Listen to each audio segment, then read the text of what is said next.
खाइबा टेस्ट बहुत भल अच्छी। हाँ भाई मैंने एमती मेघुआ पाखे यही जगह मिल जाऊँ 4 पिस गरमा गरम बरा सहित आलू कषा ता पुणी मात्र 25 टंकार। आज्ञा हाँ भुवनेश्वर ये दुई भाई ब्रदर स्टोर रे मिल जाऊँ एमती किसी जिनस आमती एत सारा भिड़ देखिए तो आपण मैंने जानी पार्थे कि टेस्ट कौ लेवल रोचे आमती गरमा गरम बरा को देखिकी मुझे लाइन रही मुझे मगे देती गोटे प्लेट बरा सहित आलू कषा आ टेस्ट कला बेलू तो टेस्ट बहुत ही बढ़िया थिला आ बरा सहित आलू कषा खाइला पर ना मते पूरा मजा आसीगला। भाई केते वर्ष ला दुकान हेलानी आपनकर? हमर दुकान दी 1.5 वर्ष हेलानी चंद्रशेखरपुर आचार्य हरिहर कॉलेज फ्रंट साइड रे दुकान।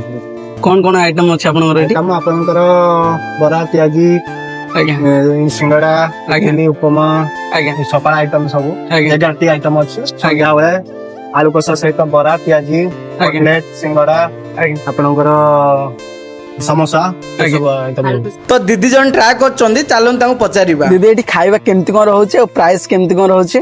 खाइबा टेस्ट बहुत भल अच्छी। तो मु फर्स्ट टाइम एटा ट्राई कर दिए एठी आसिकी बहुत अफोर्डेबल प्राइस रे अछि।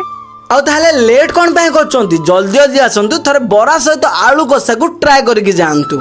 आउ हाँ लोकेशन टी हेउची चंद्रशेखरपुर आचार्य हरिहर कॉलेज साइट रहिली। जय जगन्नाथ। देखाबो पुणी नेक्स्ट ब्लॉग रे।